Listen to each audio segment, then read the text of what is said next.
Part of York, south of the river and the city walls, has a whole area within it which in the past became associated with death, misery and the supernatural. To the casual passerby looking around nowadays at these relatively prosperous neighbourhoods, that might seem difficult to imagine. To the east of this zone, for example, is the Knavesmire, once a boggy stretch of land which, since around 1730, has been the home of a very popular York racecourse. However, the Knavesmire had another, more grisly purpose. After executions were banished from public places within the city walls, part of the Knavesmire itself took up that duty. There were many famous hangings over the years, including that of Dick Turpin, the highwayman, whose story I deal with in some detail on my Ghost Keeper tour of York. The location was known as the Tyburn, named after the famous execution spot of the same name in London. Countless thousands of people witnessed the hangings of hundreds of criminals, murderers, and political dissidents over the centuries.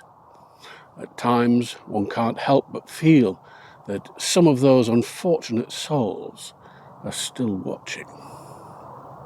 Across the other side of the main road is a rather curious area called Little Hob Moor. And then further to the west, beyond the railway, is the main part of Hob Moor itself. It was during the catastrophic plague of 1604 that Hob Moor took on its more tragic purpose. Here, victims were sent to be quarantined until they recovered, or more likely perished. This special stone was placed here so that friends and relatives could both leave supplies and be remunerated with cash or valuables. The little recess in the stone was there in order to contain vinegar, which people believed might afford them some protection from infected coins. The other stone is apparently the remains of a heavily weathered medieval sculpture of a knight in armour.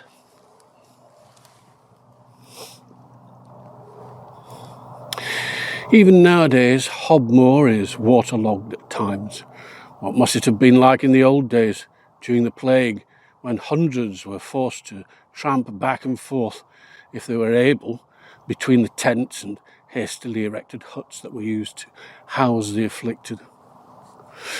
Of course, in those times there would have been no doubt as to the meaning of the name Hob Moor. Few today would realise it, but the term hob refers to a supernatural creature, a hobgoblin or similar. Such creatures could be small and relatively harmless, and perhaps would help around the house or farm. But they could also be mischievous. They expected to be paid once a year around the winter solstice at Christmas time. However, some hobs were nasty and much larger than their household brethren, and were, if crossed, believed to capture, kill, and even eat the lost and unwary. It was not too uncommon for people in the vicinity of the moor to disappear, never to be seen again. On the moor is this weather-blasted little tree, perhaps redolent of the kind of sparse vegetation that existed here during the plague years. Here in the middle of Hob Moor is probably where most of the plague victims would have huddled when they got here, at least at first. Perhaps later on they would have distributed out towards the edges of the moor so that they would be nearer to where their relatives were dropping off food at the plague stone, which I pointed out earlier. It can be a very boggy place, very unforgiving at times, especially during the winter. And one has to wonder about how many people actually died of the plague and how many would have died perhaps of just cold and pneumonia and such like. Looking around, one can't help but wonder what happened to the disappeared ones. Did they wander off in a plague-induced stupor? Or did they simply sink into the waterlogged ground, consumed by the mud? There are those who claim that such occurrences have nothing whatsoever to do with the plague. Instead, are instances of being taken by the Hobs themselves, or hobgoblins, whatever you want to call them. We may never know, but any and each of those explanations have their own kind of horror. Traversing the place now, even during the daylight hours, it is often not certain whether the figures in the distance are those of friendly dog walkers or else something from the past. And coming here at night often feels like a risk too far.